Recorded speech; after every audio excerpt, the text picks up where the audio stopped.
There we go. There it is. Welcome, KGB.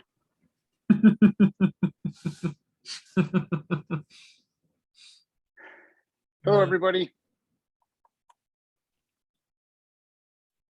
So thank you for joining us tonight.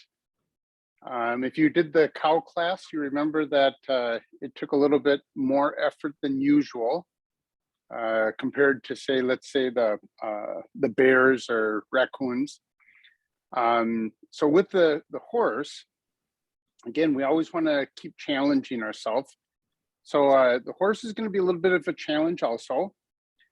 But one thing that we want to do is we're going to do some quick sketches like we have been doing, is just think about proportions. So shapes and proportions. And I believe Jake is sending everybody a reference of a horse sculpture. And the reason I like this sculpture is because everything is so definite in it without the realistic details. And I think this will help break down in our minds how we can build the horse. Sometimes we get hung up on the realism. And so this should be just a nice way for us to get a nice horse, but not get hung up on the realism. Did everybody get it? I haven't sent it out yet. I'm just so oh, sorry, Jake. They probably haven't got it. Just one sec. Okay, whatever you guys do not make fun of Jake. I gave him that image minutes ago. You think he could do it by now? He's a slave driver, you know. But if you can see the horse here, so we do have kind of this J shape. J shape, it comes down from there, a little bit of another, I don't want to say a J shape, but a curve right here. But really, this is going to be our most important curve. And then everything else, we should be able to kind of use our imaginations in creating. And so once we get going, you'll see that my pencil doesn't work. That this will kind of line up right back here through the eyes and off the tip of the nose. So basically, let me grab my. So again, I'm not going to do it's kind of a lazy J.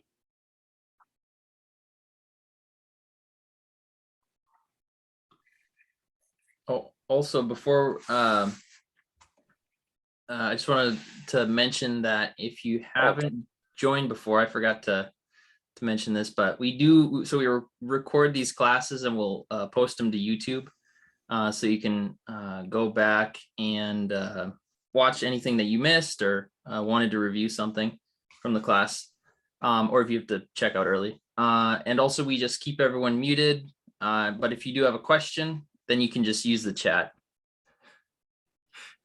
Perfect. Thank you, Jake. Yeah. So there it is. We have the kind of a J shape. We got a nice angle here. And then that little cup down at the bottom right there.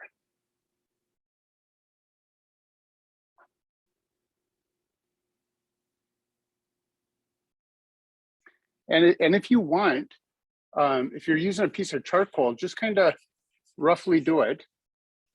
Sometimes it's easier.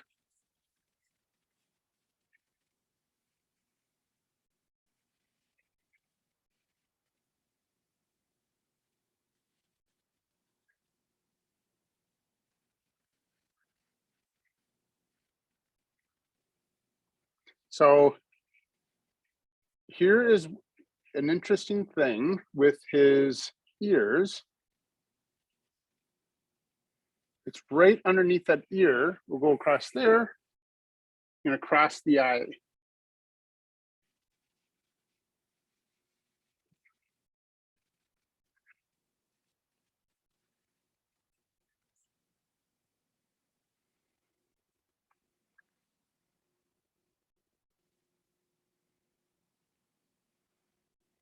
So do quick sketches. Keep your, maybe don't even pull your pencil off the paper.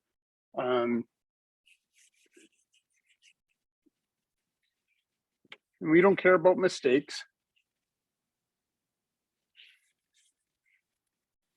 So at the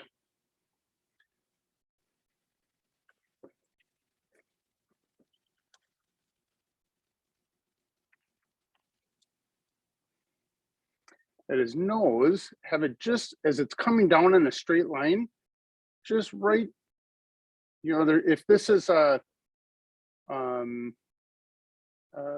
3 measurements, this is going to be 1.5 measurements. So this is from the eyes down to here, and from here to here, it's only going to be about half. But as it comes down, have it pop out just a little bit at the bottom.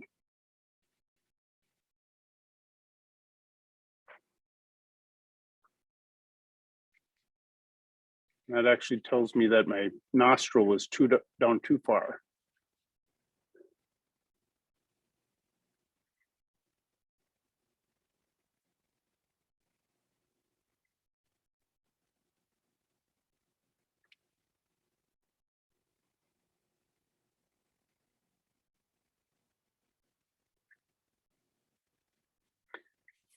And one of the easiest things to do with the horse, especially once we start painting, is just think of this as a dark area, a dark glob, and we'll just do a couple little details.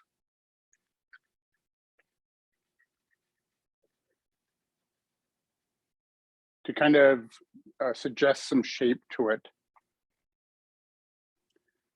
So there it is. Just that, remember that J hook come down and that cup right there. From there, we can go straight up if we want. And there's his ear from the top of that J, because that's going to be where it comes down across the nose. And as we come down, we can catch where the eye is. This is also going to reveal where that eye socket is over on the other side. Come down, boom, little bump out right there. And we're going to do down, angle, angle, and back. And how this will look right underneath here is kind of like that.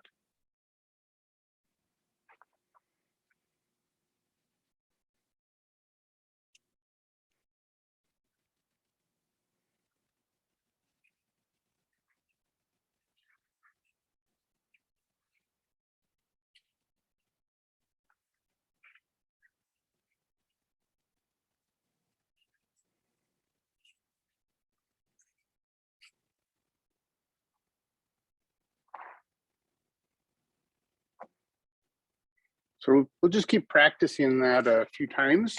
So again, we're going to do that J hook. Wonder if it would be easier. Let's try a little bit of a cup down there and just go like that. So you can do a little cup, little J over here. So this at the top of the J, it does straighten out a little bit and it points right to his ear. And that's just kind of the shape of a leaf.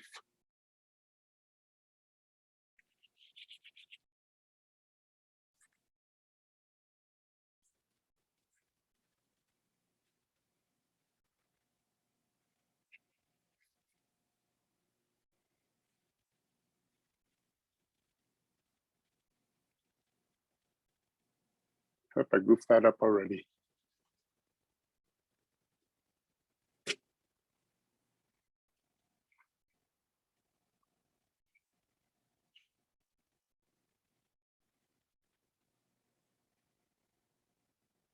So eye is going to be right about there.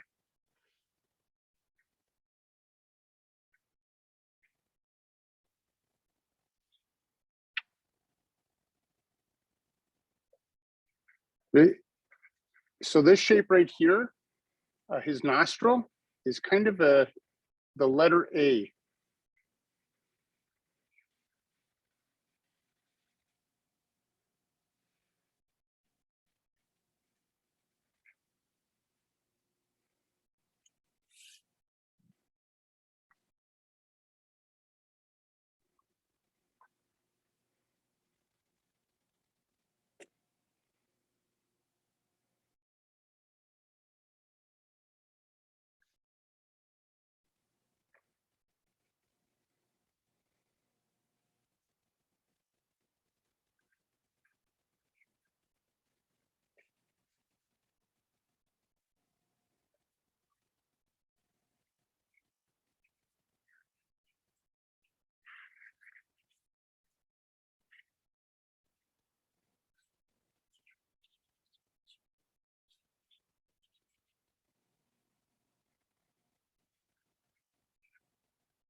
Oh, looks like, let's see, Joanna said, can you slow down a little bit, please? Okay. Yeah, thank you. So I'm just going to keep kind of repeating this, and um, and what we're trying to accomplish is kind of create some memory muscle memory. And so the more we get familiar with the horse, and that's why that gestural drawing is so important, because um, uh, usually when we try to draw accurate is where we're going to keep getting stumbled up on the details. So just draw quickly, loosely. We're just worried about shapes and proportions.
Try to draw the horse. Just grab a scrap piece of paper and sketch him out as quick as you can. So remember we have that kind of a J here. We have that little cup down here. Connect them, come up. We got the ear at the top of our J, and there we can kind of make some lines. Notice that this is coming in like this. And so from there, we'll just have a few little details, a little bump out right there, bump out down here. And Just do as quick as you can. Try maybe, and if you're using charcoal, don't take your charcoal off the paper. Just see what you can create.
How's everybody doing?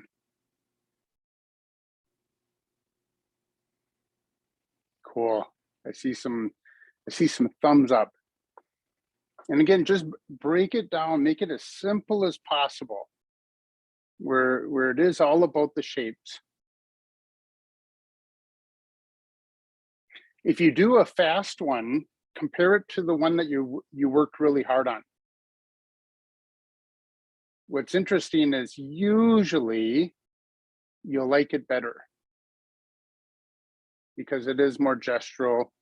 You're not worried about details, so you're just quick to let your hand move freely, and your brain and your hand are hand-eye coordination starts to happen, and that movement sometimes surprises us with accuracy. So I'll here's the nose.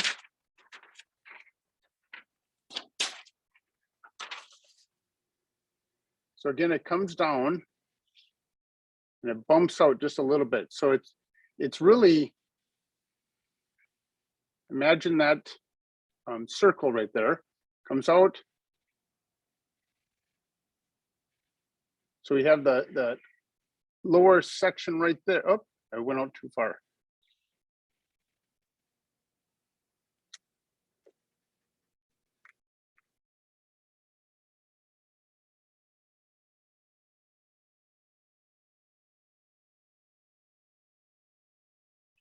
So there's our cup. So it's coming down. So where this flare out is right here is where that nostril is on the other side of his nose. So it's going to help us. Oh, I'm going the wrong way. Let's go this way.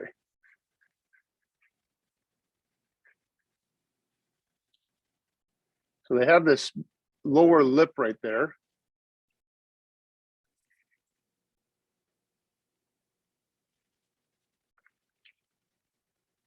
That circle is confusing me.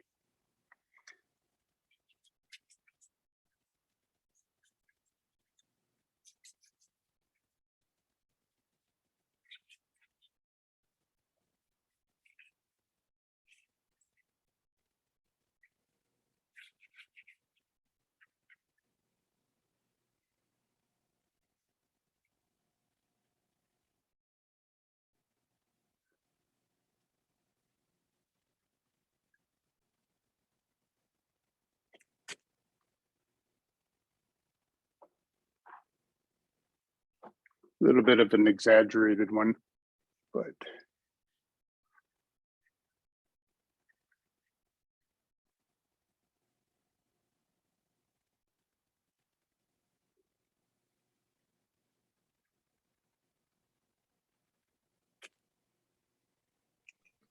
Hey, Jeff, I think Amra's having some trouble. She's having some trouble with the getting the form, sketching the form. all right. Let's see here. So let's so it's good that there's frustration. Notice or pay attention to what's causing the frustration as you're sketching out, and see if you can narrow in, kind of focus in on that, and making some adjustments.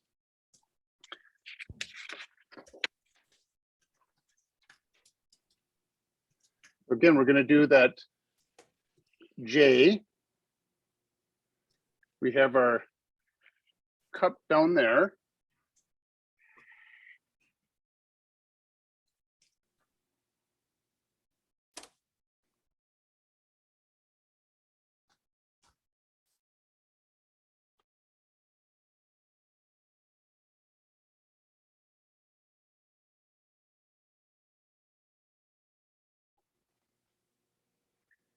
So at the top of that J, we know that the ear, and basically it's just kind of a large leaf. But we'll darken it in. So we're going to come up almost to the top of the leaf, come out, and now we're going to be heading down this way. So we're going to get here, come out a little bit.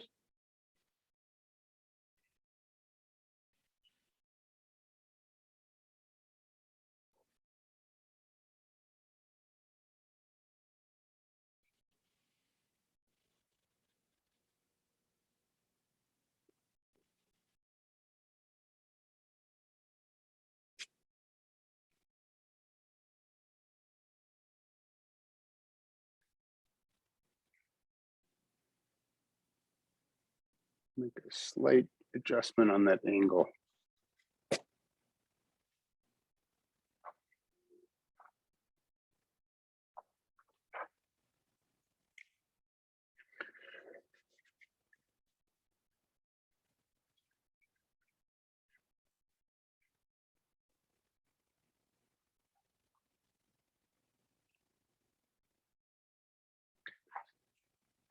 So this lip down here is going to be dark, and we can just bring that all the way up.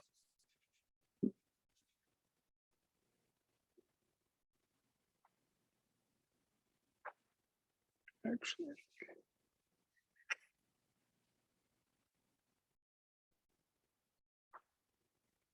so that this nostril flares a little bit. So instead of trying to draw that out, I'm gonna go back just a hair and darken it up behind it. So now it gives me that nostril that's flared out. That light area comes to the fore. And it looks like it's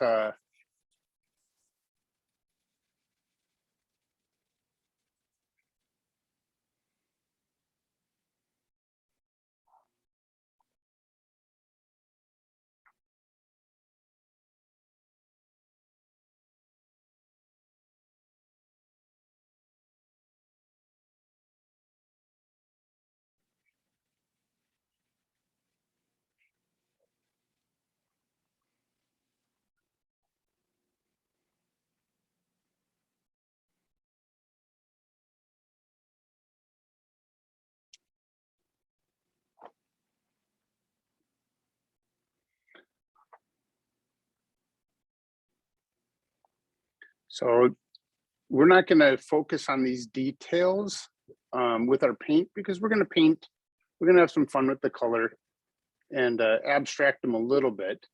But just so you know, he does have this upper lip right there.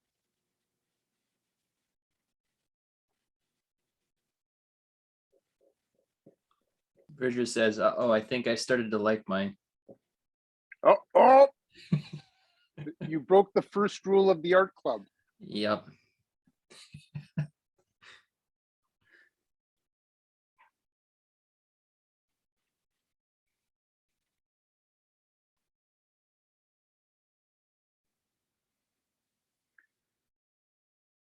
Hey, Jake, were you able to send out that image? Yep. Okay, so everybody should, hey, Bridger's doing plein air painting. Oh, cool. He's out in the open air. That's the French way. It's all fancy, fancy French. That's awesome. That's a nice way to do it, especially when it's nice outside. Yeah, no kidding. So there, that's it right there. Of course, now we have our eye. We're coming across, we're placing that eye in here. There is a bone that goes right there, and it creates a ledge. So underneath there, we can shade it, and then come down. Let's go up like this.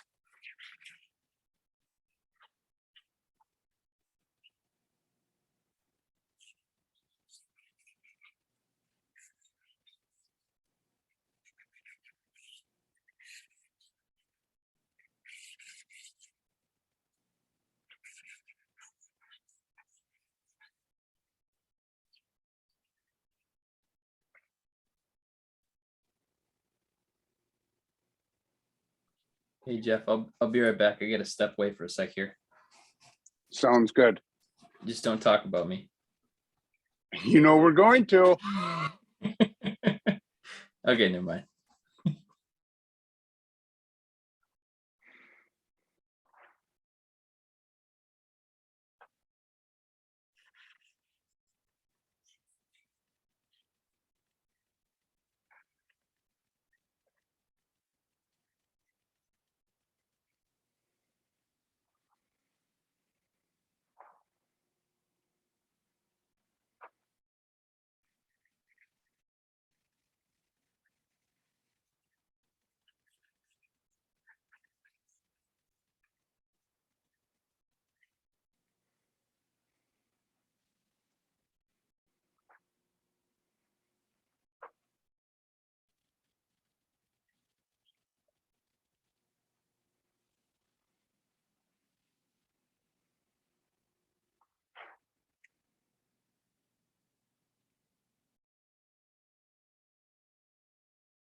So how's that little system working for everybody? Drawing that J in that cup.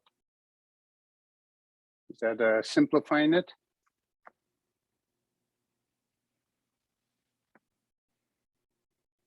And again, a horse is, and a cow, it is more of a challenge. And the reason why, it's like the human face. If there's just a slight error in the sketching of it, immediately we can tell that it's not accurate. So that's why with the image that I sent out, it's a sculpture to kind of get us away from that. We're using, you know, the sculpture to kind of freshen our minds to what a horse looks like compared to what the reality is. And so this is just a nice way of doing it. You can also, there's apps that you can take a real picture, put it into the app, and it'll distort it for you, kind of make it fuzzy, so it's easier, gets rid of all the fine detail. Now we can look at the subject just in shapes and color shading.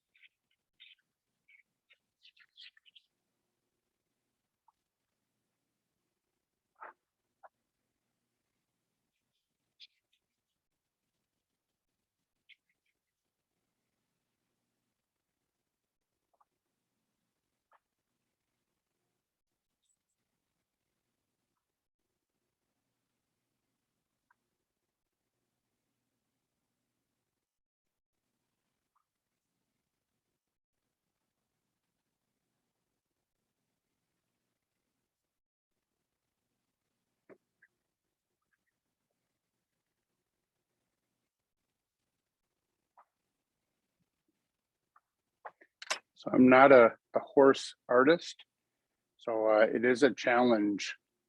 I know the challenge.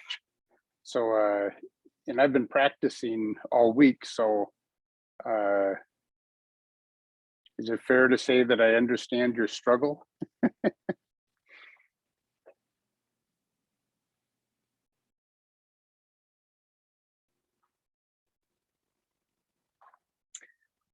So again, with once we start painting, we'll be able to move the paint around to kind of create that abstract shape of the horse. And then we can just kind of suggest a few details. And again, we want to, when we start painting, we want to abstract it.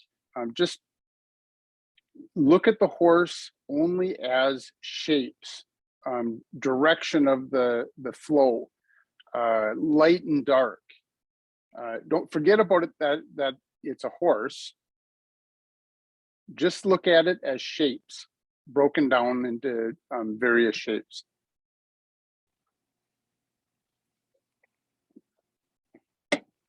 So what do you think? Should we try painting? And we'll kind of walk through it.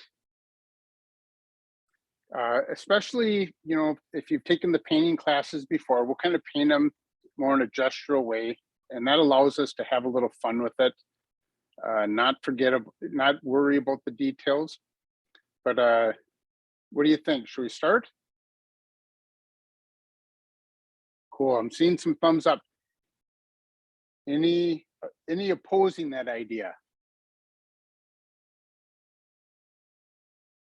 I'm not seeing any. Maybe throw it into chat. I'll check that real quick.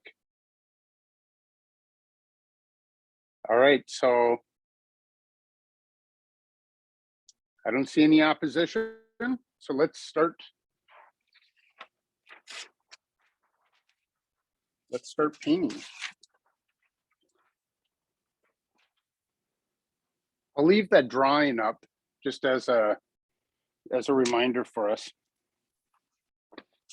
So again, you know my colors: cyan blue, magenta, cadmium yellow light, Indian yellow, cadmium red light, and titanium white. And so we're gonna do the same process. We're gonna make a little mud and just kind of play around with it, play in the mud. We're gonna play in the mud tonight. So I'm gonna put on some gloves. And again, if you're just starting to paint and you don't have gloves, it's probably not going to be an issue. But if you're painting regularly, I do recommend protecting yourself with some nitrile or latex gloves.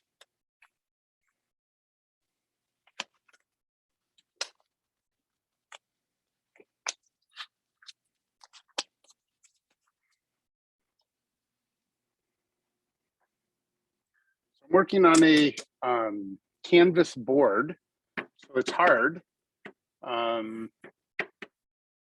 You can get them at any art store. You can buy packs of them because usually they're used for practice. They're very inexpensive. They already have a gesso on them, so you can start painting right away. They have just a slight texture. And there's a variety of canvas boards that you can buy, but it just has a slight texture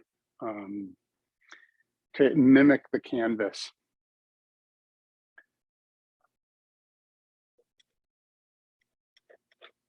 All right, I'm gonna just make a mess on my canvas board, just so I can get out of that funk of wanting it to be too perfect. So I'm just gonna kind of do the gestural of the horse.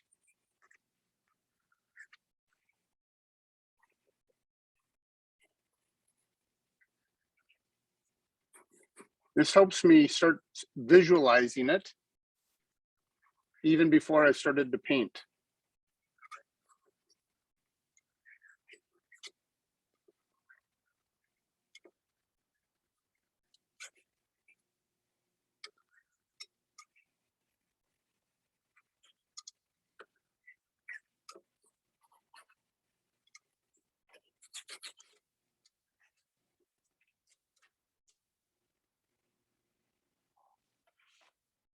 It also allows me to kind of work on my composition a little bit.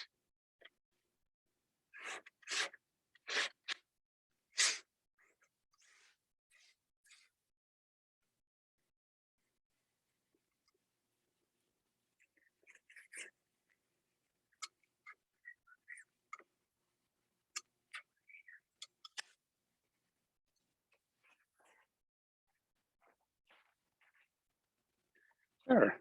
So I get now with painting this way, making this mess on here first, I kind of have a visualization of where my horse is going to lay on the canvas.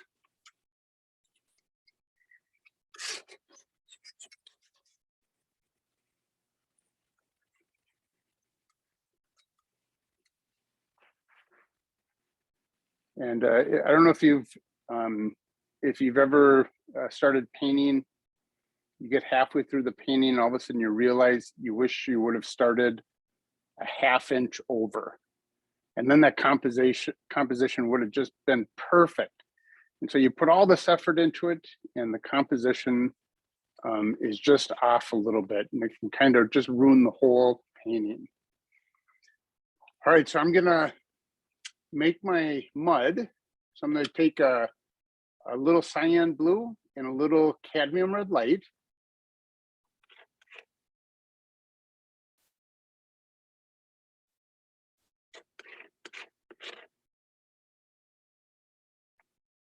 Get a nice black color.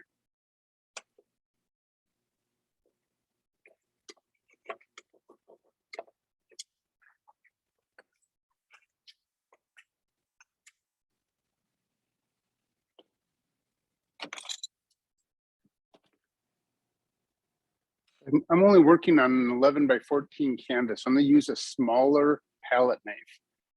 If you're using, doesn't matter what size you're using, but matter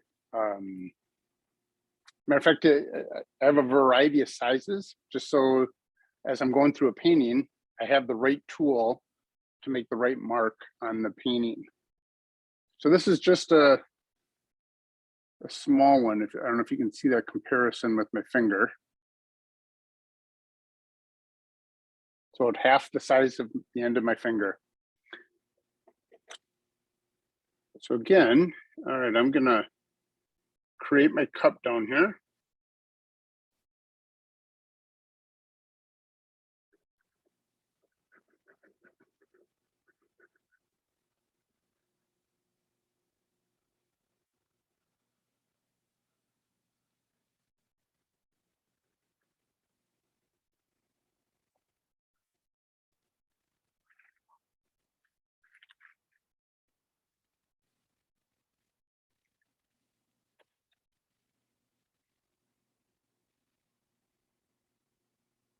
So you can make mud a couple different ways. So what I used was my cyan blue and cadmium red light. And basically what I did is I used a dark cool color and a dark warm color, mixed them together, and that gives me that nice neutralized black. So it's more of nature's black compared to the black out of a tube. You can use black out of a tube, but if that's what you have tonight. But I would recommend just mixing a little bit of color in with it, just to kill that black that comes out of a tube. There's no pure white in nature, and there's no pure black in nature. So just killing it a little bit, we're going to kill the white a little bit also. We're going to kill the black, and that way it's going to be more harmonious with our painting. But now here's the thing: magenta's dark, but if I mix cyan blue with magenta, which is a primary, I'm going to get purple. So my cadmium red has an orange in it, or yellow, I should say, red and yellow, and I mix it in with the blue, and now it's neutralized and it becomes dark.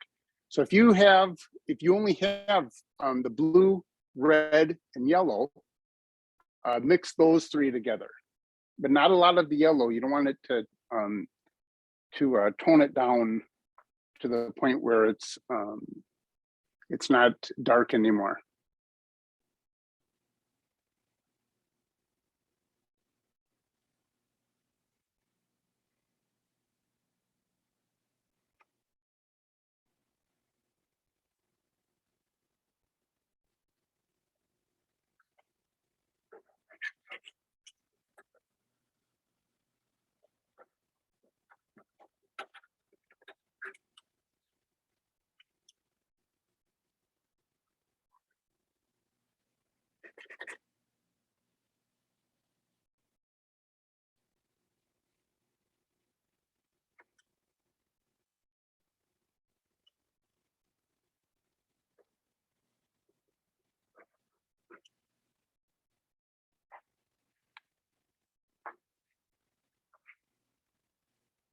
Yeah, right. Remember, we don't like our painting right now, so we're willing to just push that paint around,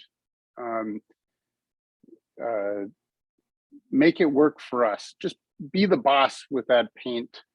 So go in there, even if it's way off, just kind of keep rubbing it in until you feel it starting to work.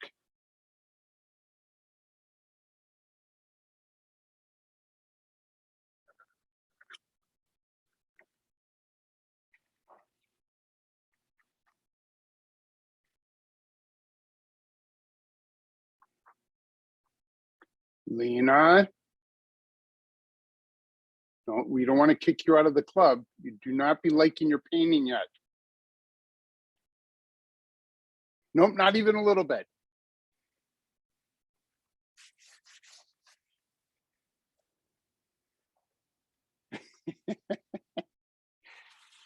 As soon as you start liking it, that's when you get in there and you start trying to fix things like this.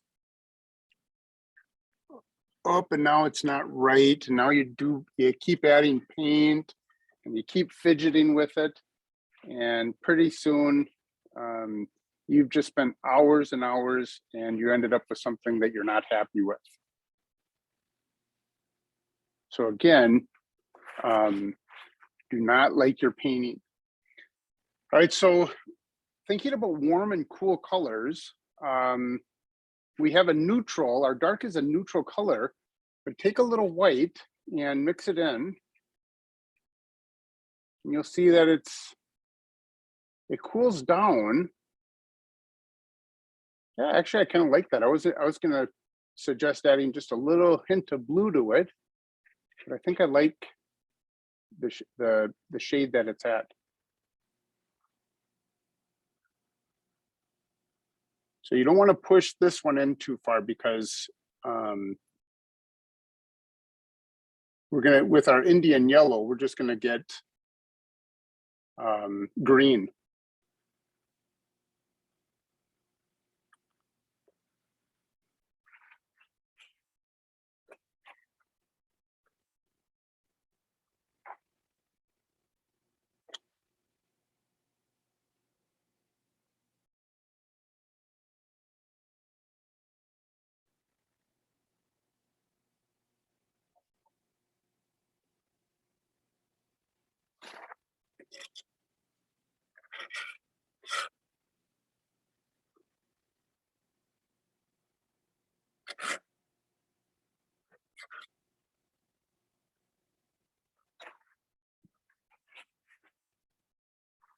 Whatever we have to do to make things work on there.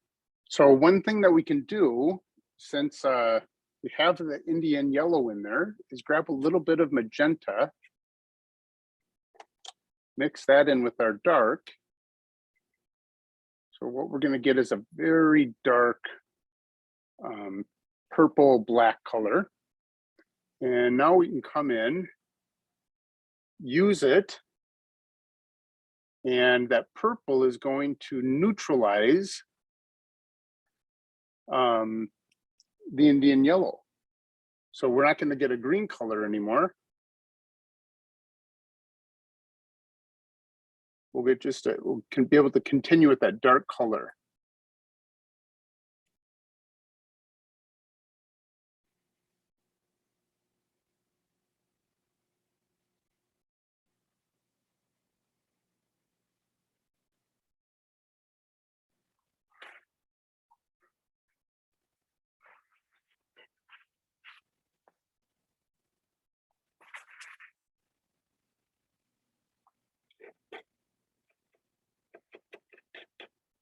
So I like that effect. So I'm actually gonna mix in my dark.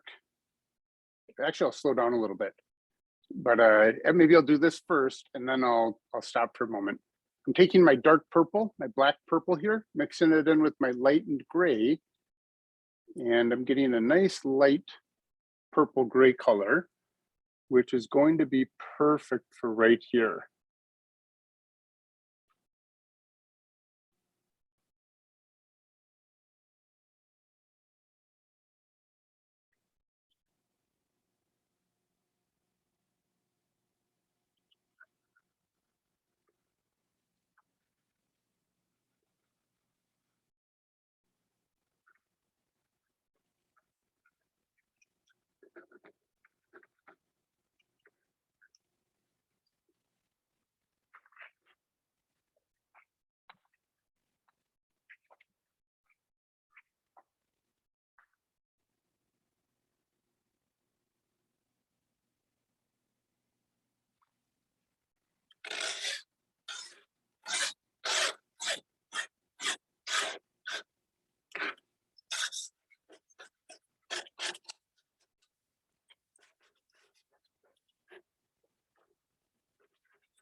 What I did is I scraped off any extra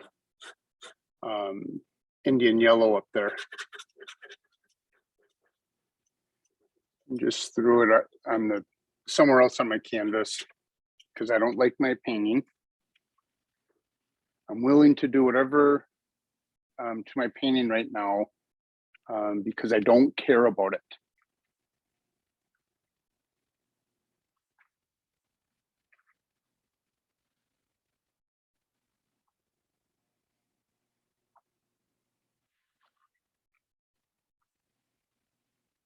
So how's everybody doing?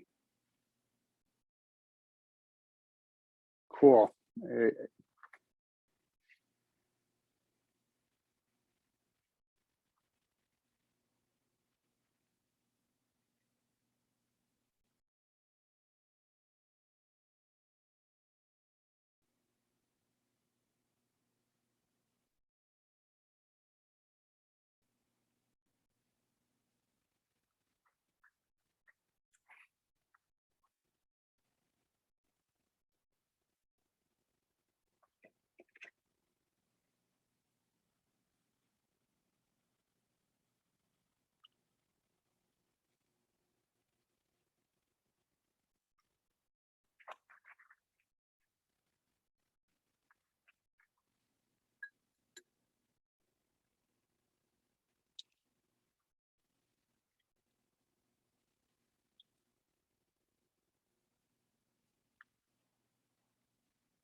So one of the things that um, I'm, uh, I'm delaying right now. One of the things that I'm thinking about in my painting is I keep stepping back and just making sure that the proportions are right. Am I able to start visualizing that horse already? If I can start visualizing it, now I know how to keep moving forward.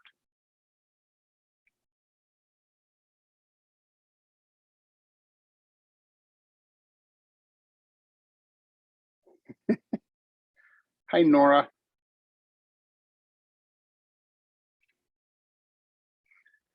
All right, so we added this, I'll show you a cool trick. We added that Indian yellow on there. Just grab pure white.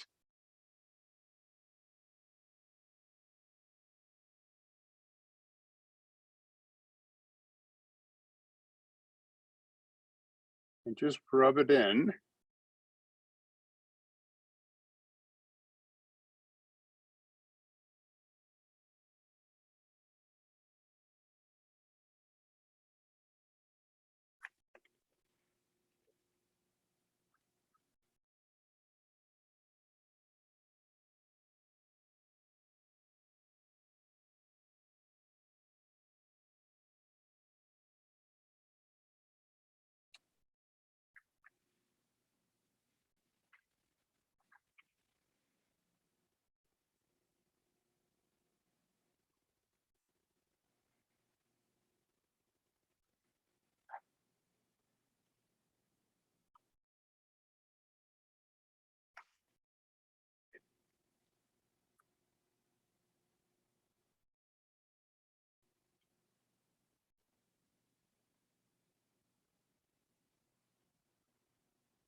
So if you're looking at the image, and obviously in art, everything is about observation, no matter what we're doing, observing the painting, observing the subject. So if you have that image in front of you, you can see right away that this is very light, where the light is hitting it. and you could say almost an off-white. But you know, the eye sockets, the bottom of his snout here, the back behind that jawbone, it's all very dark, almost black. So we want to push our boundaries, get out of our comfort zone, push it to that lightest color and push it towards that darkest color. We're going to start, and then when we smush our paint around, now we're starting to shade with our paint. So we'll start getting some really nice effects with that.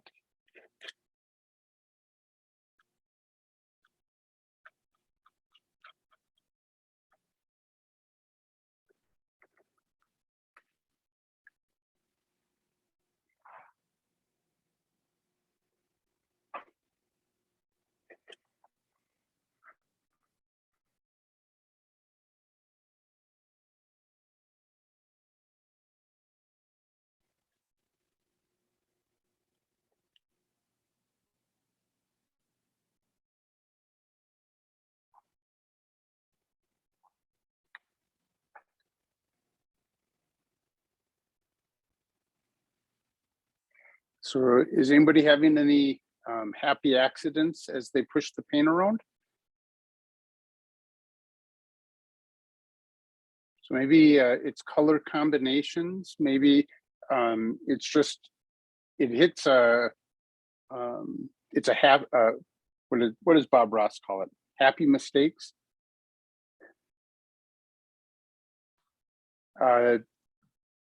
Make sure you stand back from your painting also.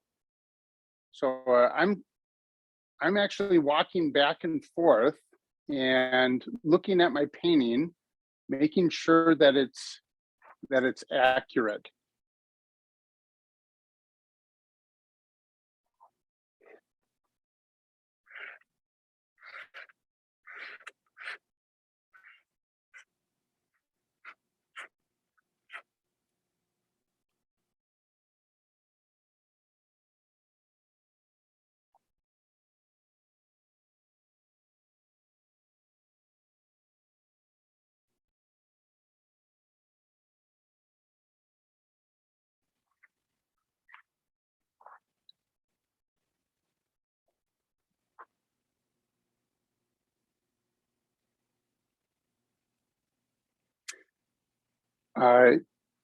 Which is, Whitney, I see your message.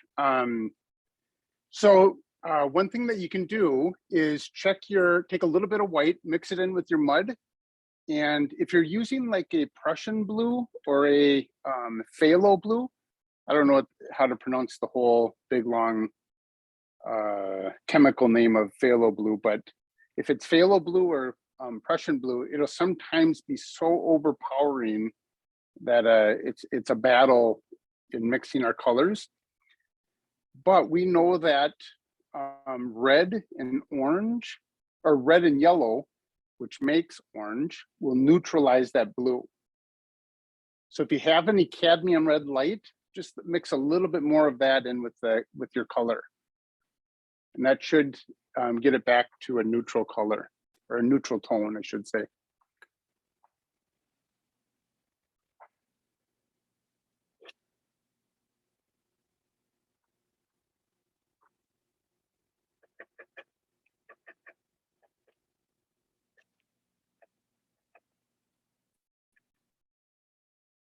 Hopefully that helped.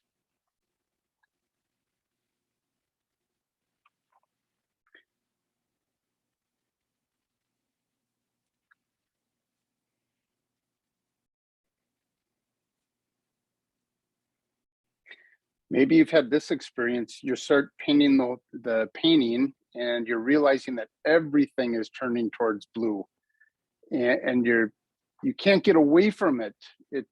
It's everywhere, that blue shade. So in the back of your mind, you have to think, well, I need to neutralize this and start bringing in its complement, or the color that will neutralize it. So blue and orange, when they're mixed together, becomes a balance. You brought balance to the force. So now when you start mixing in that orange shade in your blue painting, you'll start seeing some great things coming out of it. And then also start pushing towards the warm colors using the orange.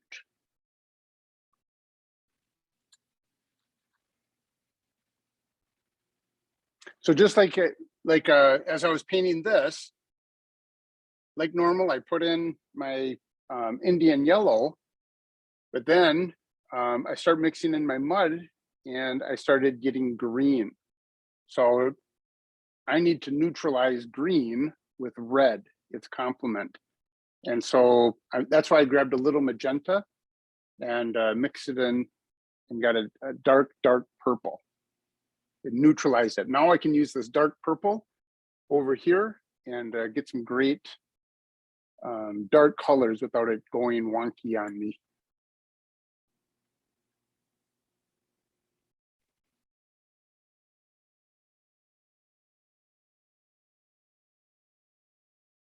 Balance to the horse. Oh, wah, wah, wah. Actually, that's a pretty good one. Instead of balance to the horse, balance to the horse. I don't see a lot of laughing. There's obviously not a lot of nerds on tonight. It's a Star Wars reference.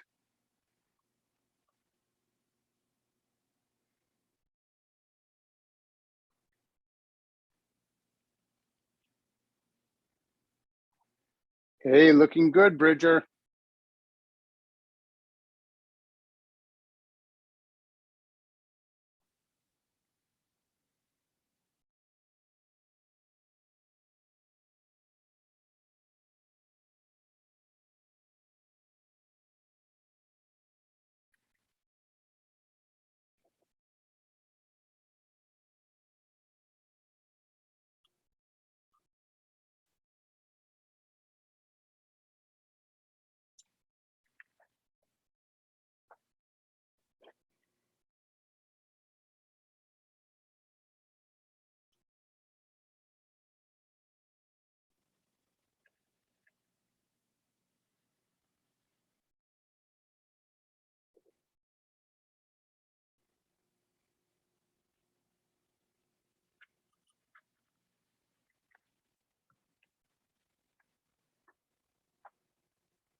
So again, I'm not liking my painting.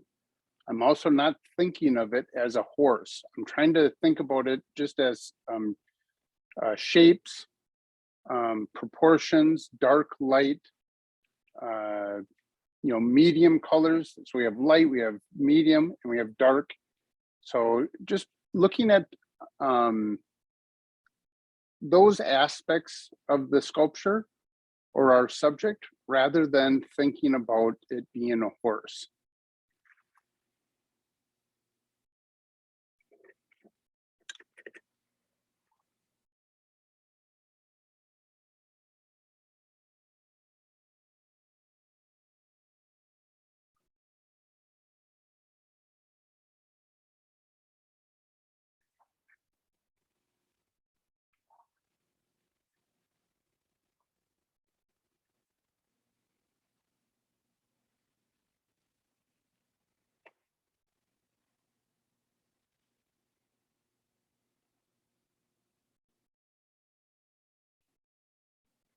And remember, if the proportions aren't right, do something drastic. If something isn't right, do something drastic. Scrape off, add more paint to cover over, kind of do a little bit of tailoring or sculpturing with the paint. You are the artist. You get to be the one that controls everything. So exercise that ability to do that. Do something drastic if you're not liking it. Maybe just sit back for a moment, look at it, decide what you like, what you don't like. If your eye keeps going to an area, that might be where the irritation is. So see what you have to do to do something drastic to it. And maybe you have too much paint on there and you can't do anything drastic. Scrape it off. Scrape it off, set it to the side. You can use it as a mud color. And usually in doing something drastic like that, something really good comes out of it.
So if you get a chance,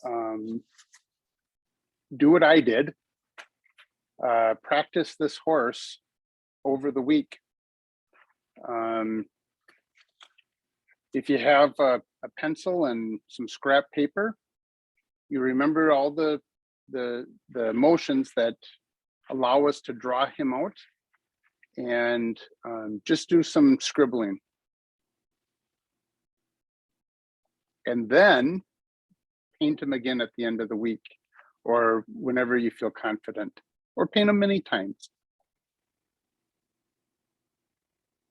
If you are looking to paint full, or maybe you are painting as a professional artist, but if you're looking to paint as a professional artist, horses are a great subject, and everything from realism to abstraction, people love horses, and so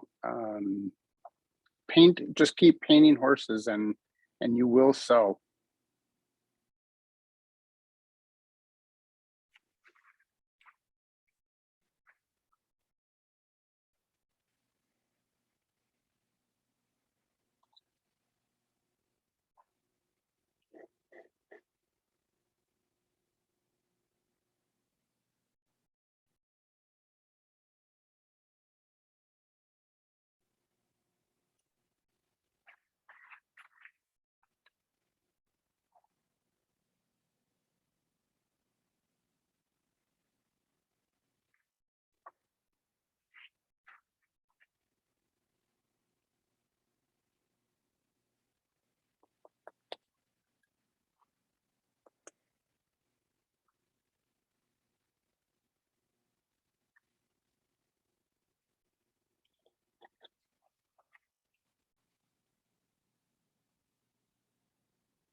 So all of this right here is just having fun with mud colors. You know, I added my original mud, and I went over the color with, went over my Indian yellow with my mud. I did get a little bit of green in here, a green tint, I should say, but that's okay. It works well as a cool color on the side in the shadows of this horse's face. So then I mixed in a little bit of that, my purple shade, and neutralized some areas. I have a very dark area down here of the neutral dark purple. So it's just having fun with the colors, just pushing the paint around, letting them mix together, and see what happy accidents come out of it.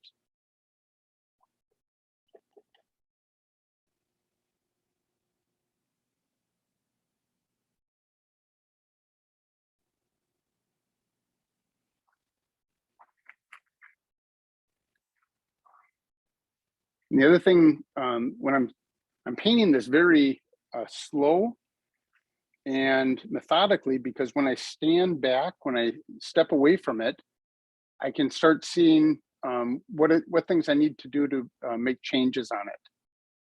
And so it's a way easier process to paint that way compared to just being right up on top of the painting and not being able to make accurate uh, accurate adjustments and strokes on there.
Here's an example of editing your painting.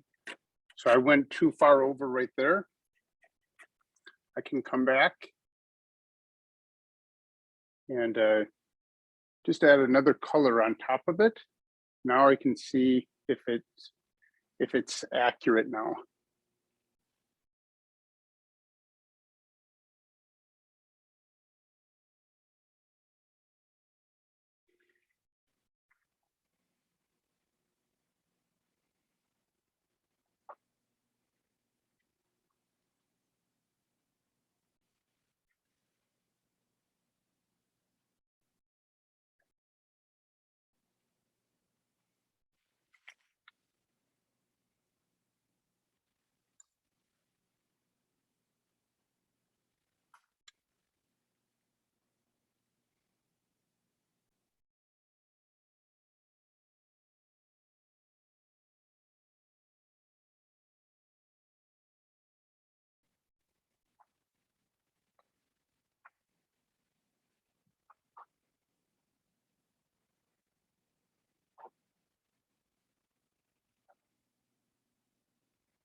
So all I did with this area right here, and it seems to register nicely on the screen as the sunlight hitting it and then going into the shade area. Here's my two colors. My original mud with a little white added gives me this gray color. Because I had that Indian yellow already on here, I've just been mixing in pure white to it. And you can see those two colors in such strong contrast really show that sunlight hitting the horse, and it lights up the area that's in the sun. But this neutral gray really works as a great shadow. So it's just those two colors. It wasn't trying to figure out what color, how do I get this color to work right here? My original mud, I had two things. My original Indian yellow up here that I mixed in, that I used white into, mixed white into it. And then my mud that I mixed white into, and it's just those two colors. And we just simplified the process so much. Thank you for joining us tonight.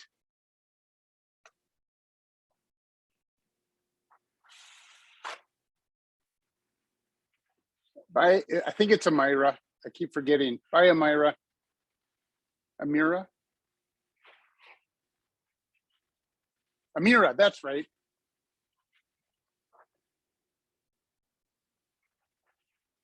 Are you leaving also, Lena? Oh, okay.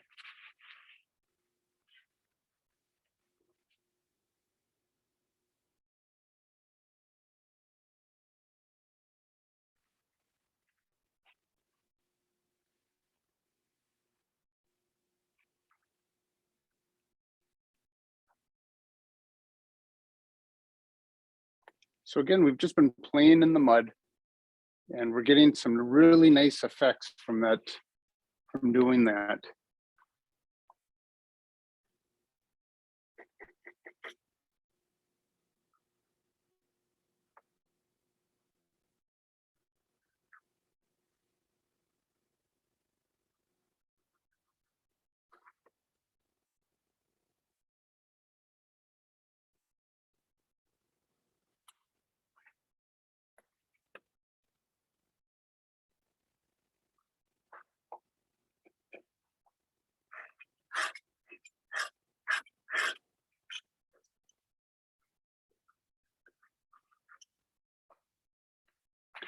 All right, I did something a little crazy, but I think it's going to work.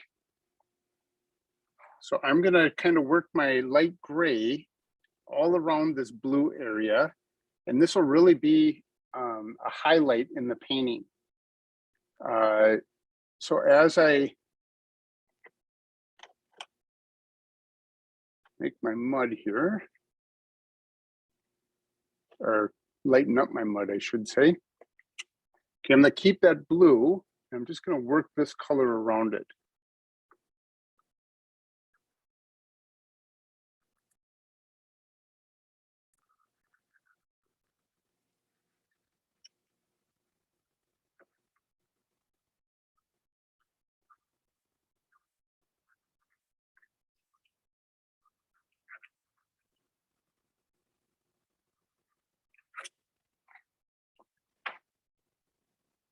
I'm gonna tone it down just a little bit.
Lena, I would love to see it.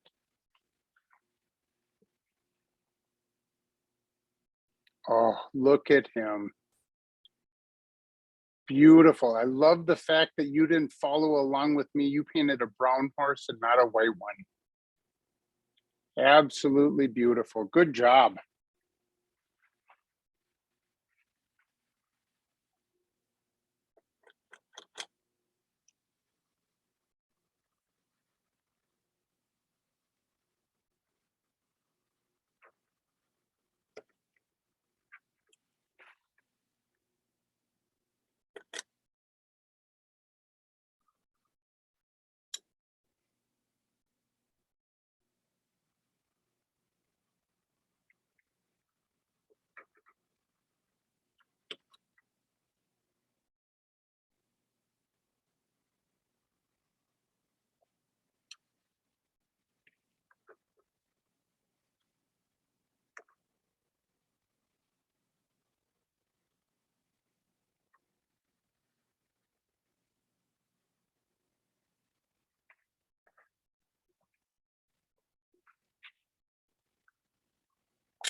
Well, it looks like we may have lost Jeff,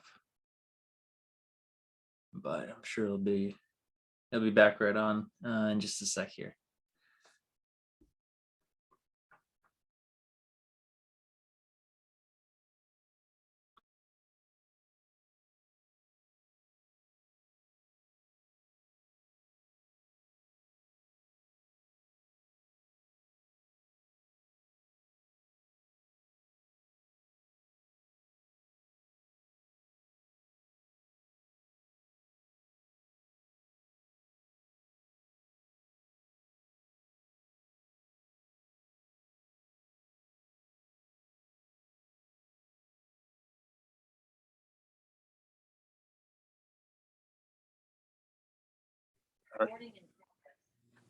I'll be back on in a second here, Jake. Okay, no worries. Due to technical difficulties, do we have those shirts made up yet? Oh no. We'll get it figured out. I don't know why. For some reason, the internet. Yeah, I don't know if there's ever any good, or if there's a such thing as good internet, or reliable internet or Wi-Fi, I should say.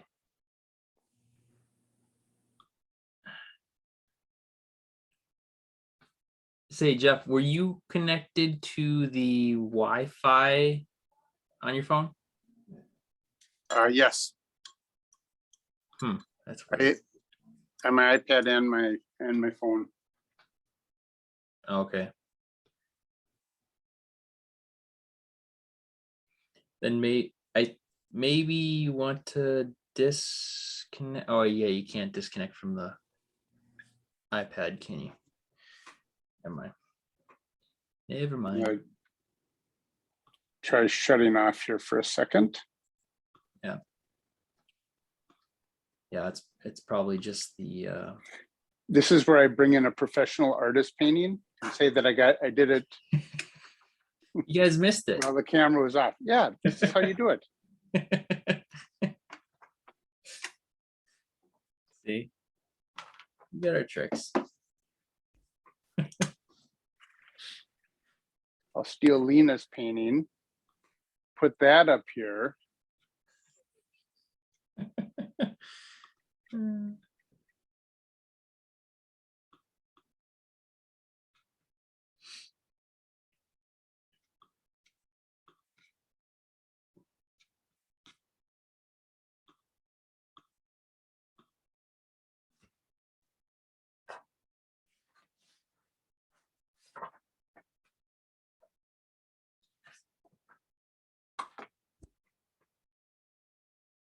think we got the other Jeffrey now.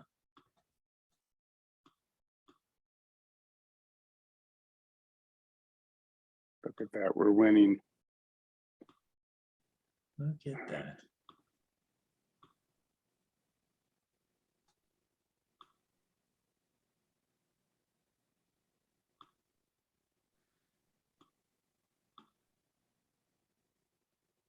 All right, so is that working again? Hold on a sec. Oh, there we go. Except for, looks like you're sideways. I think you just got to go vertical and then back horizontal. There we go. Beautiful.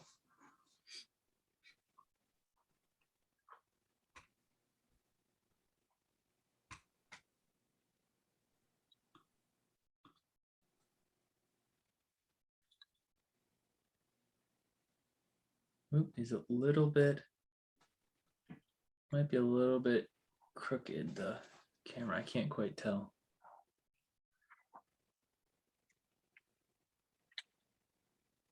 Oh, I mean, it's just. That's just you, Jake. Yes, I kind of do have a little bit of a tilt to my head every once. Oh no, you're just crooked. Don't do business with Jake. You're not supposed to tell him that, Jeff. No, but actually, if you might want to put it a little bit further off to the side, back where it was, or maybe even a little further, just so that it doesn't. Otherwise, it focuses on. We get a real good view of your right shoulder.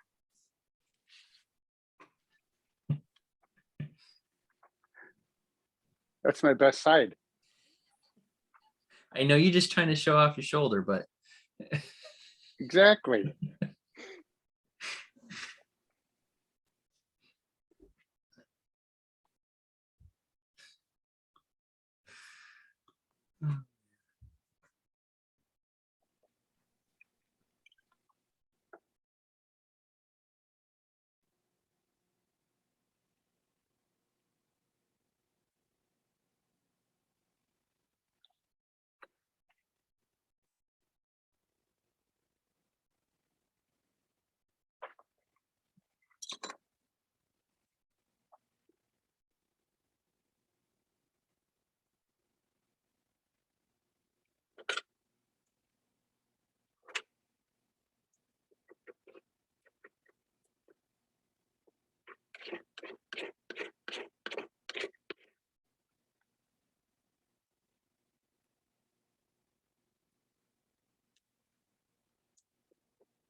So I made my mud again, and I think I'm gonna have that as my background.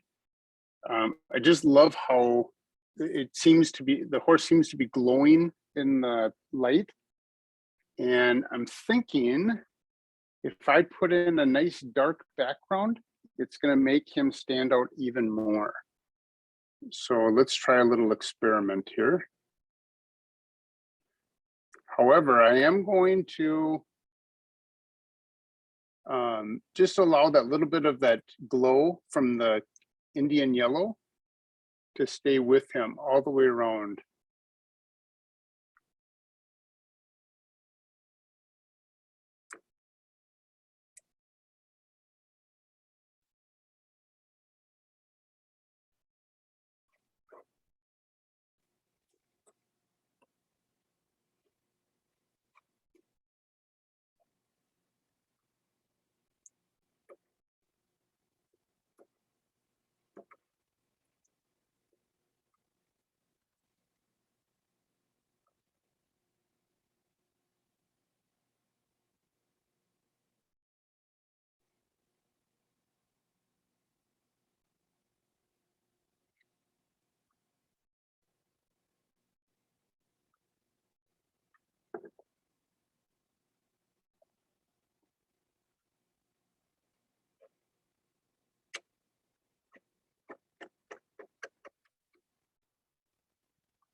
Yeah, I'm kind of liking that.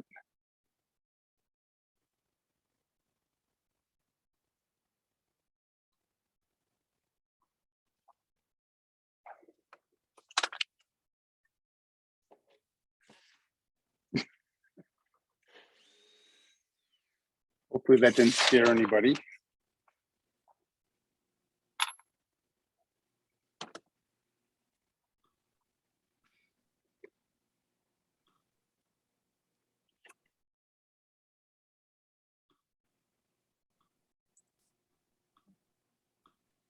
that's okay, Jeff. The heart attack wasn't too bad.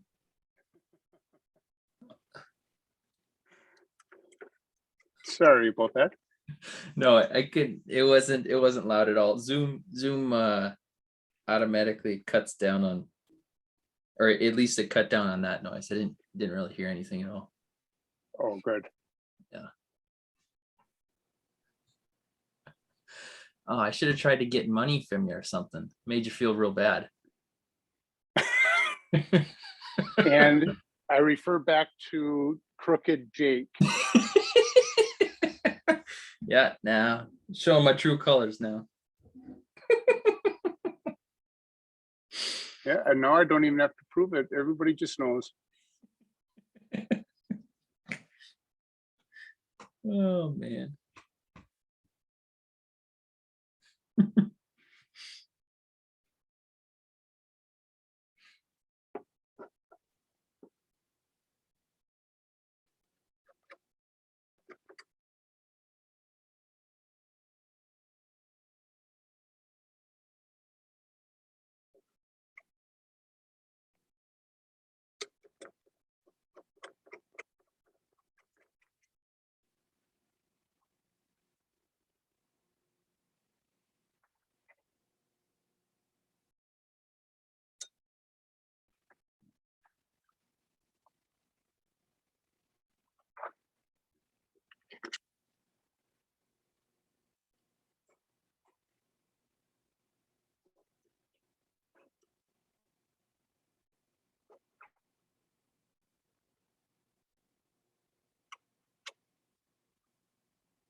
Lena asked, if I bought that from you, how much would it be?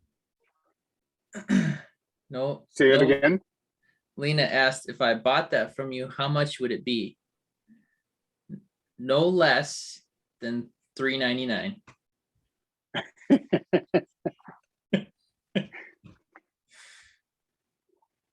Yeah.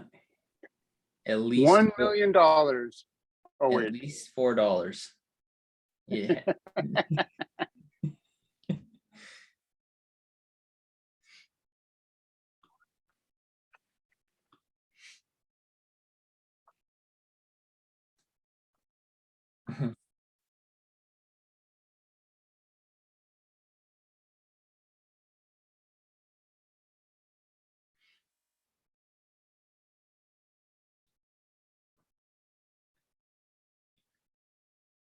Oh, thanks for joining, Shannon. Take care. Have a good night. Hi, Shannon.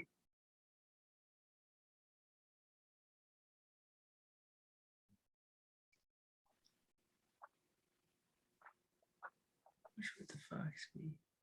Thank you for joining us, Shannon. Yeah, thanks for joining. Let's see what let's see, it is 7:48 right now. Is that right? 7:48? Yeah.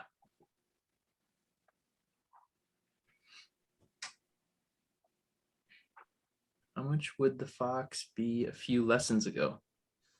Oh, that one's only $2. Jake's my business manager. We're going broke.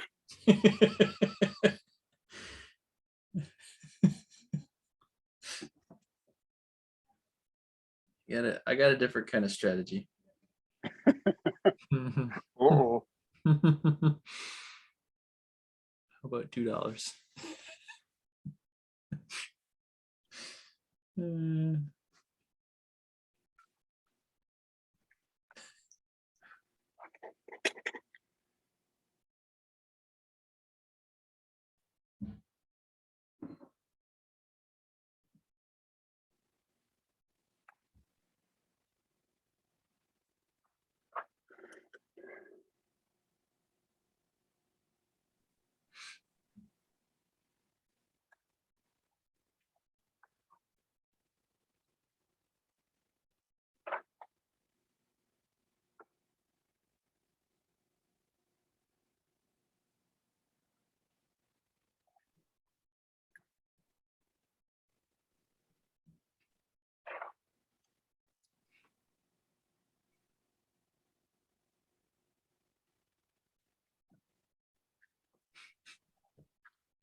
Really looks like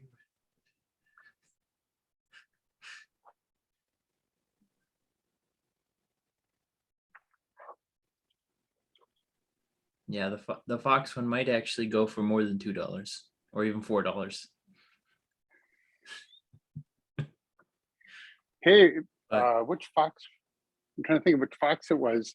I can't But remember. usually we'll take these paintings and put them on the auction. Yeah. And sometimes you get a really good steal on them. Yep.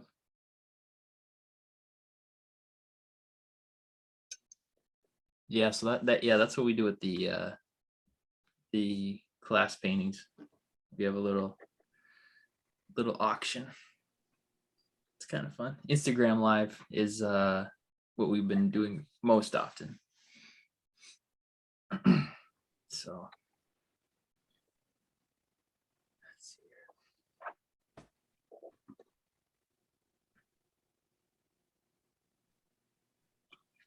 Let's see, what else are we painting?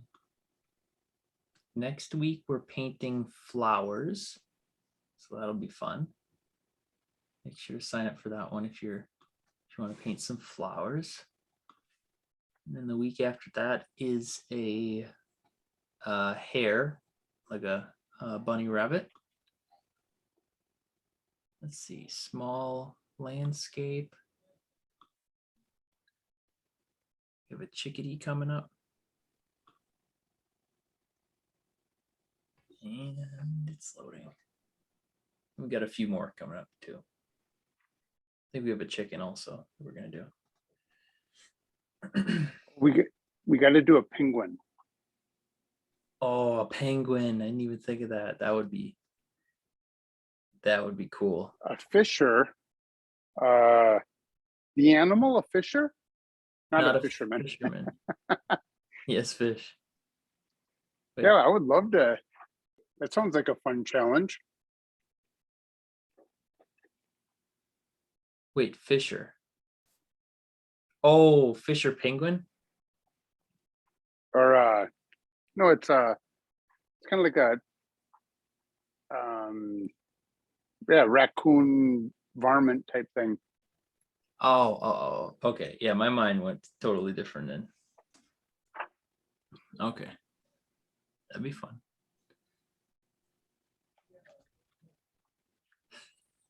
Not a fisherman. Yeah.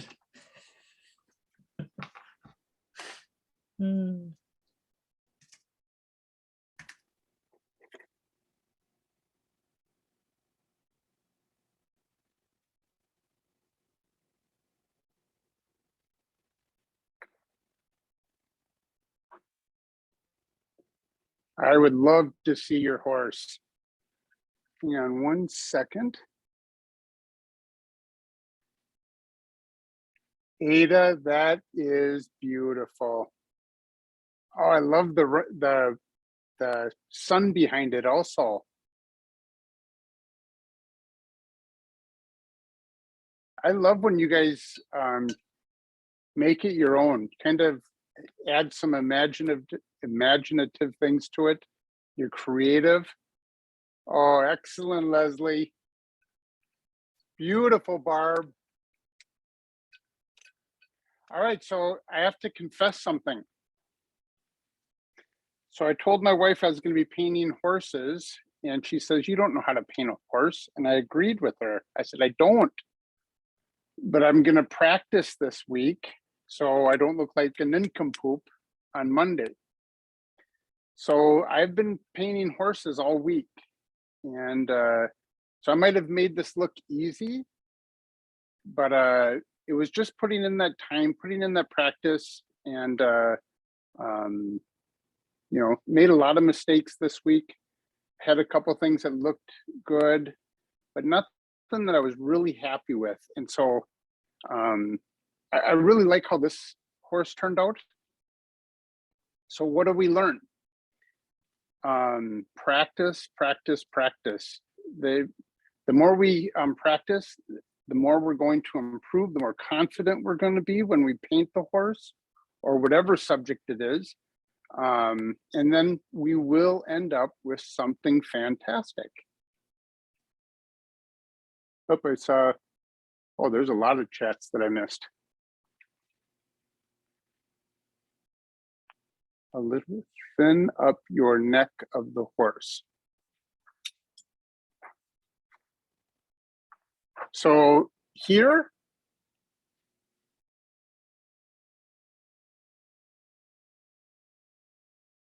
is that where you're suggesting it? How would you suggest it? Would it be, this is where I wrecked my painting?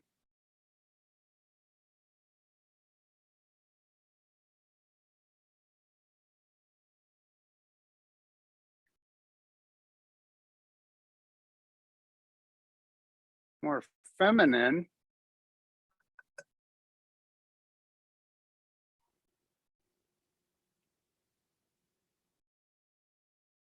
So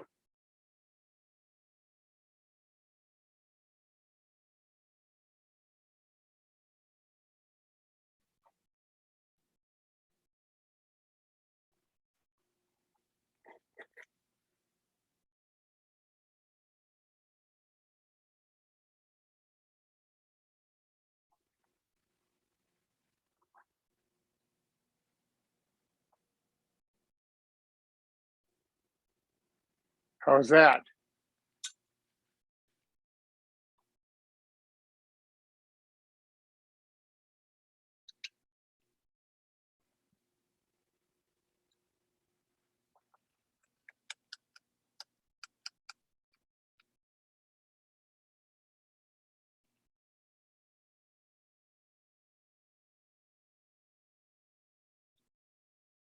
So are you saying bring it in this way?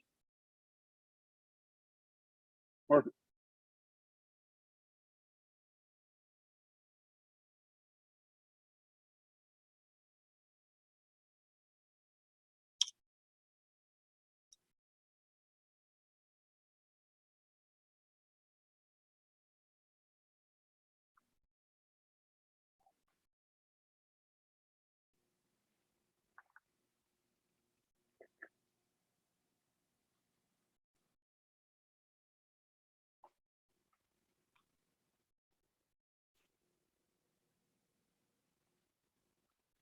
back here?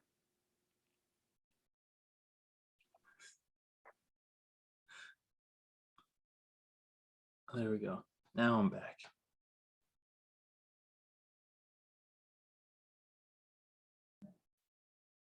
Oh, a rock hopper penguin. That would be nice.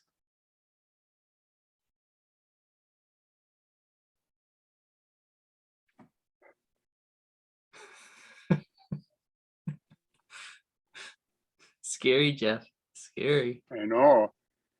All right, so let me try something.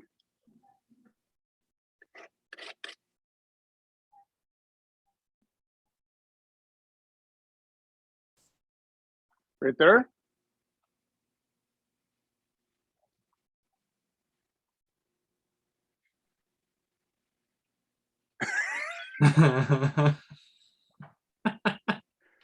Mhm. All right, let's try this.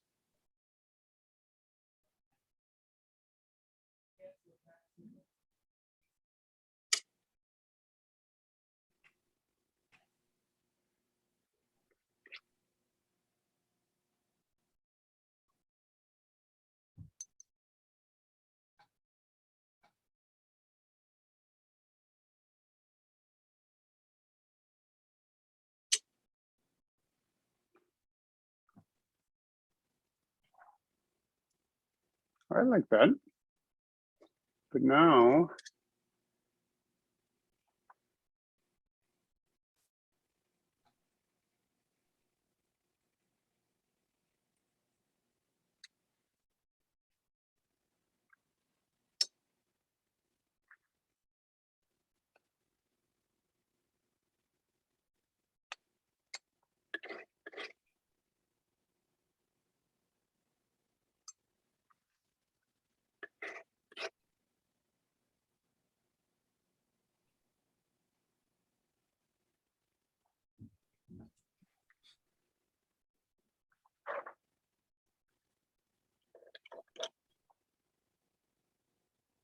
Oh, sorry, Bridger. I just saw your comment.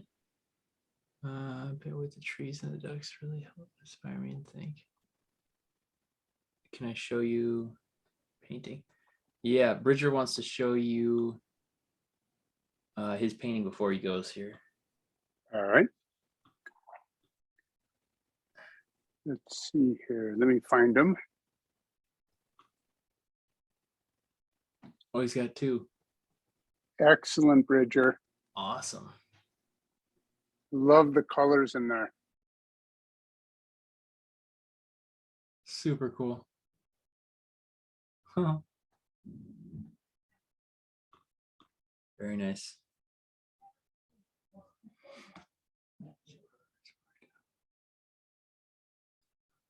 Congratulations, Bridger. Nice job. Yeah.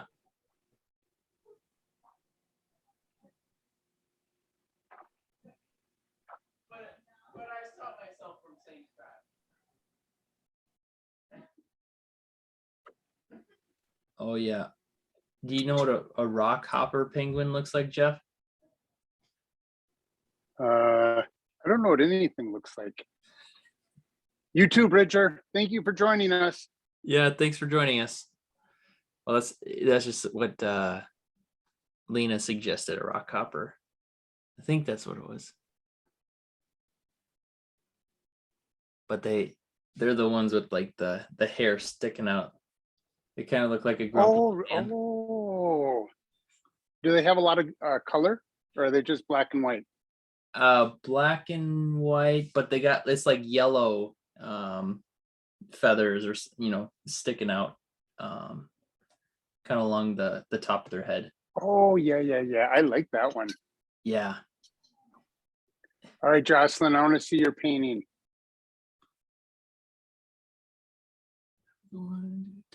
Wow. Oh, sweet. Beautiful, Jocelyn. I love your shading. Yeah, really Yeah, nice. so if you end up painting the background dark, just let a little bit of that glow shine through. And it'll look like he's reflecting that golden color.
Thanks for joining, Lena.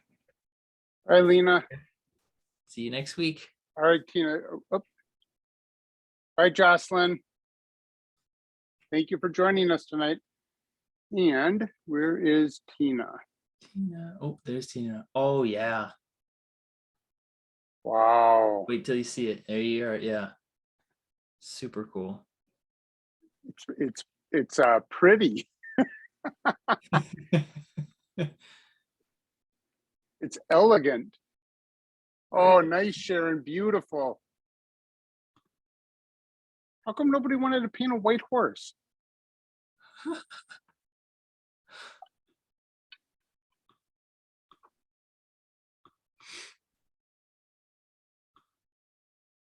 Bye, Lena. Bye-bye. Thank you for joining us tonight. Yeah. Thanks for joining.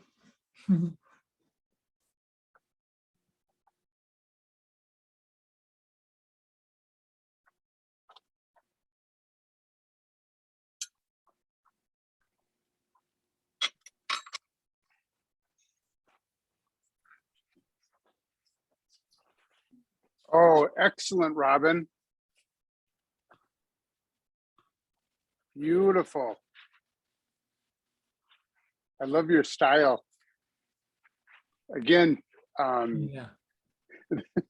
it's so they're so pretty with their mane and everything.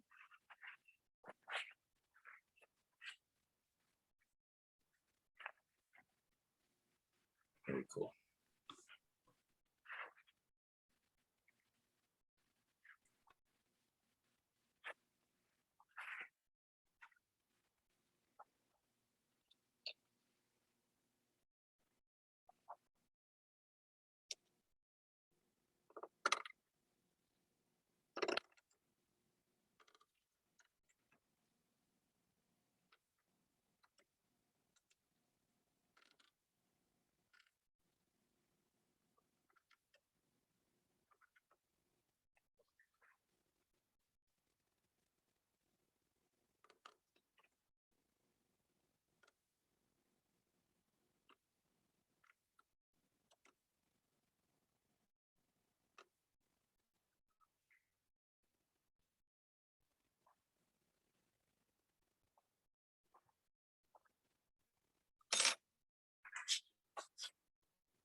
So what are we painting next week, Jake?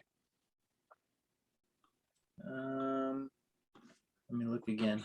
Oop, it is not loading here.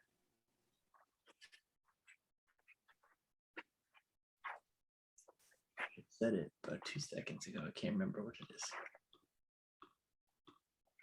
Flowers. Next week is flowers. It's more the daisies, right? I think so. I just put flowers on there and just picked a picture of one of your paintings of flowers, but we can, whatever you want to Irises, paint.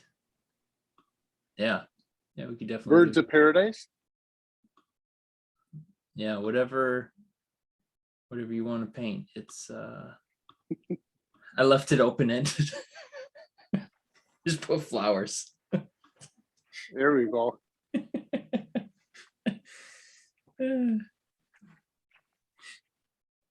I'll find something. Maybe we'll do something a little simpler next week. Yeah, that might be good to have a, yeah, like a simple, and then also like you have the horse, which is more complex, and then you have a simple one after that, or something like that. Yeah, I like that idea. Bro, thank you. Fun as always.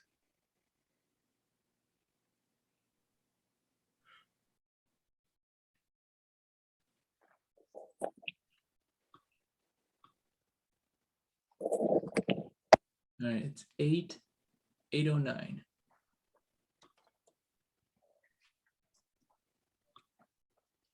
This class actually went pretty quick, especially with all the quick sketching we did.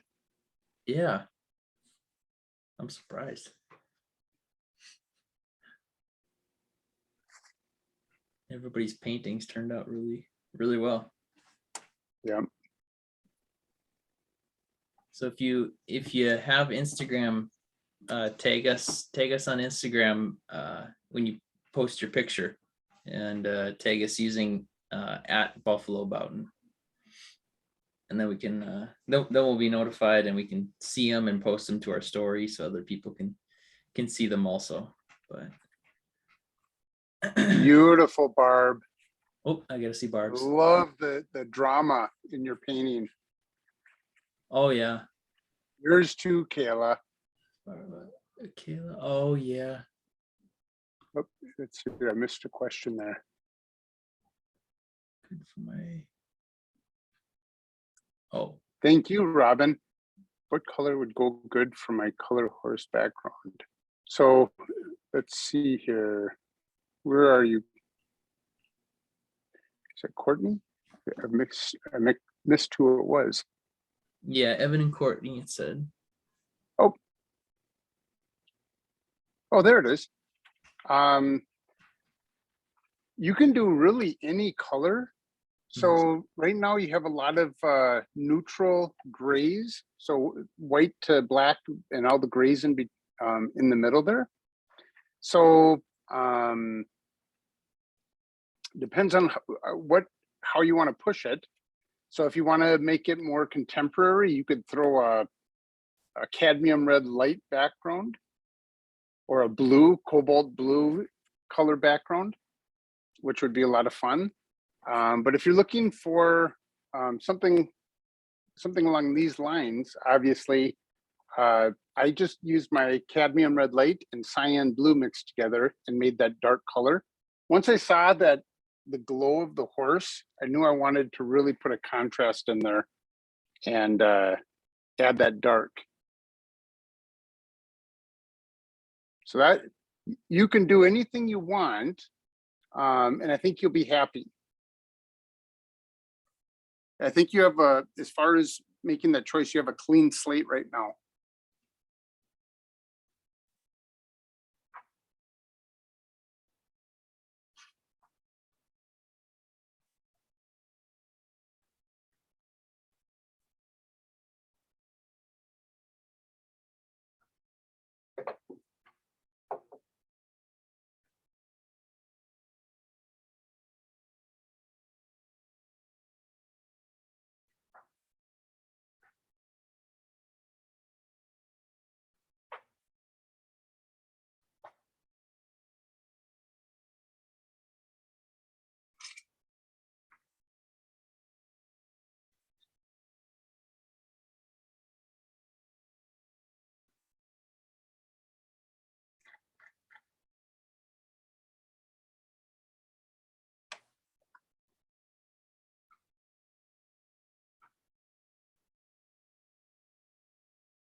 Oh, Gary and Eileen, excellent.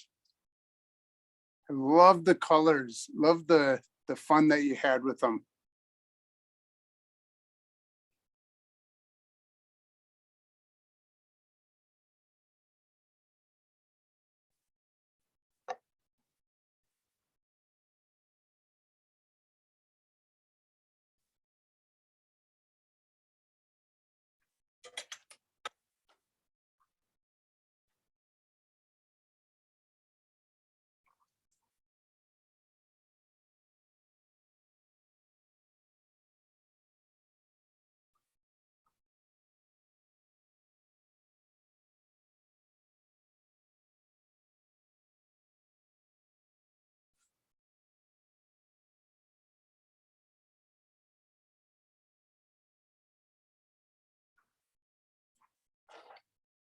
So maybe we'll wrap up here in just a few minutes. So if you have any questions or any comments or thoughts,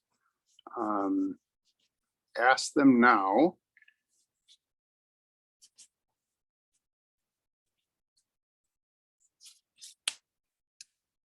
Thank you, Ada and Leslie, for, I do like that better now.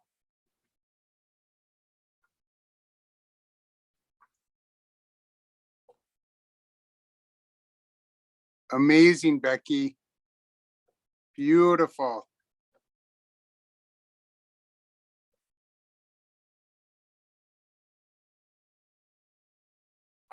Yeah, I love the drama in yours also. Are you using oil or acrylic? Oil or acrylic? Oil? Excellent. I love the vibrancy in there too. Usually with acrylics, you end up having to put a gloss on it because it'll kind of die down the vibrancy of the color. But yours is maintaining its vibrancy. It's beautiful.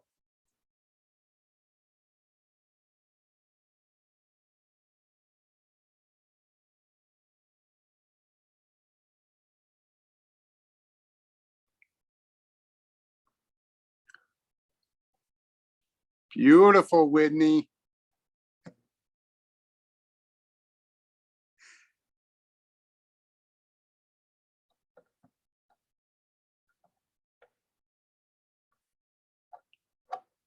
Yeah, tonight, I was sweating bullets. I didn't know if it was going to work out, but everybody did such a beautiful job.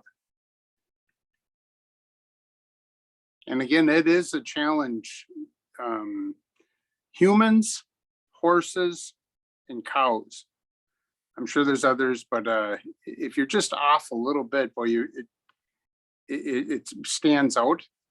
And so again, I've been practicing all week, and obviously I needed to trim up give them a little weight loss there.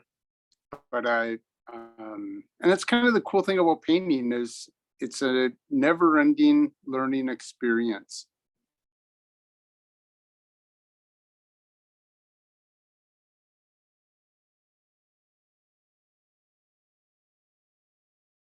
We'll try to get this video up on the on YouTube right away.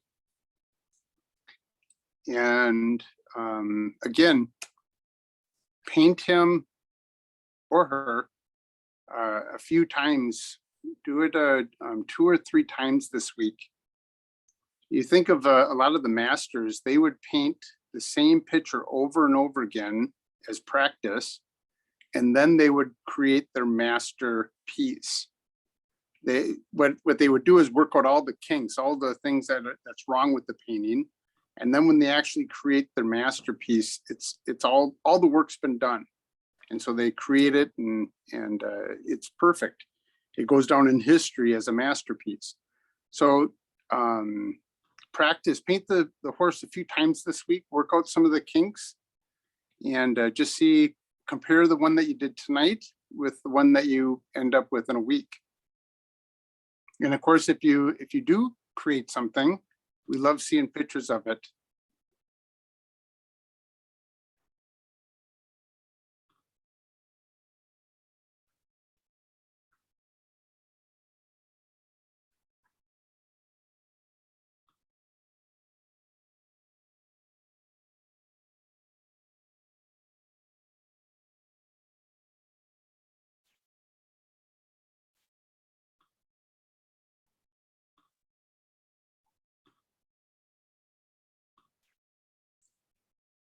Joanna, that is beautiful.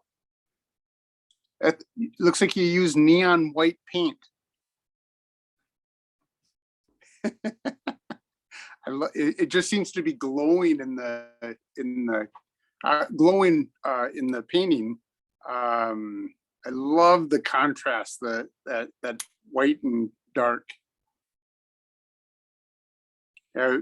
He could be standing in a dark barn, and the sunlight's just coming through the barn, and he's standing right in that area. Beautiful job.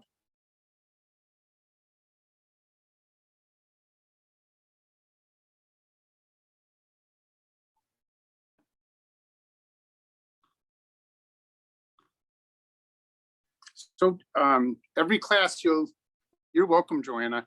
Every class, so when you're painting yourself, whatever you're going to paint, break it down into its simplest form, simplest colors, simplest shapes. Look for the light and dark, but just break it down so it's very easy to see how to create it in your own mind. And that's really, and good things come out of it because you start creating things that's natural to you. And so your style starts to emerge from doing it, painting with this process.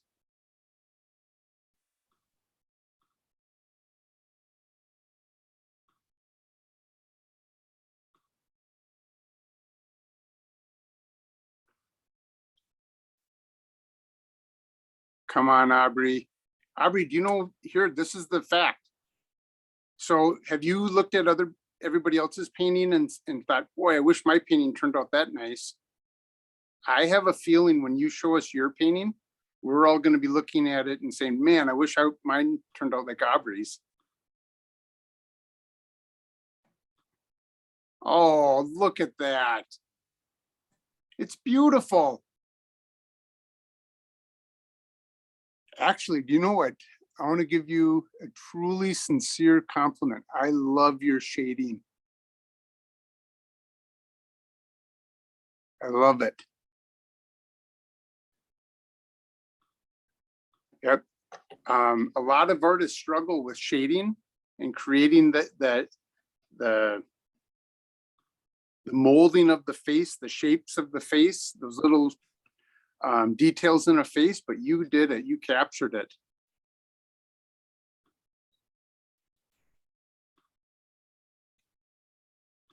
Told you.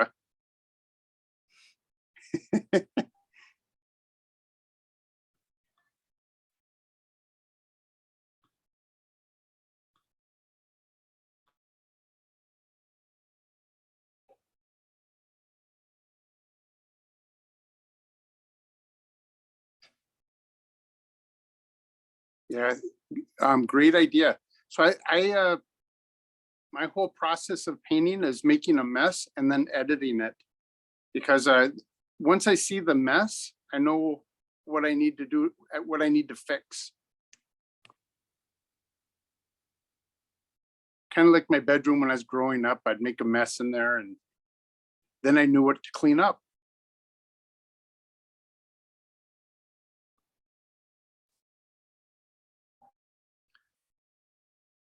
Or I do something really dumb and I get my wife really mad at me. Now I know what not to do next time. So many applications of this. Life lessons from Jeffrey Button. That's right. I should You should. make a book. That's right.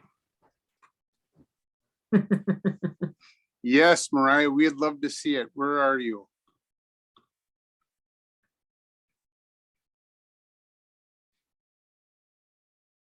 Oh, wow. Oh, Is that the moon? Come on. That is so cool. Now, Mariah, you have a unique style. So it seems like you painted that with purpose. You knew what you were going to do. mm-hmm. That is really, really cool. Don't do this. Don't do this. That's excellent. That painting is super cool.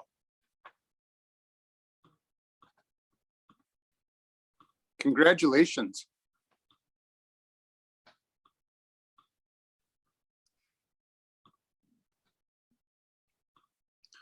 All right, if there's no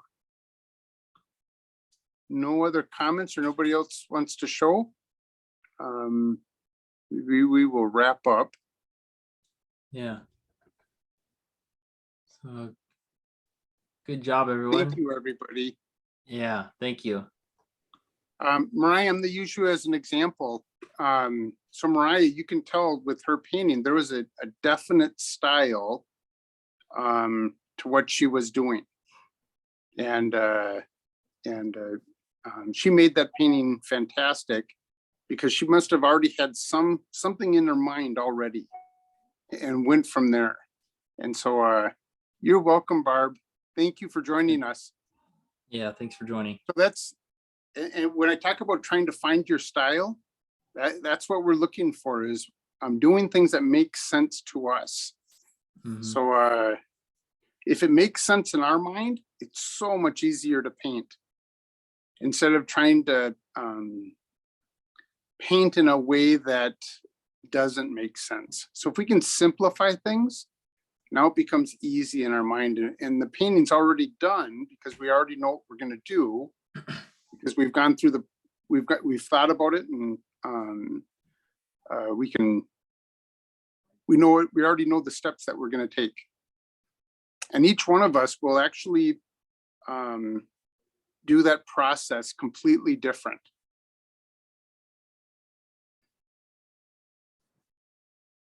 All right, so next week we will do some flowers. We will have fun, and they'll definitely be happy flowers. That's right. All right. Thanks, everybody. Thank you, everyone. Have a great night. Have a good night. See you next week. Bye.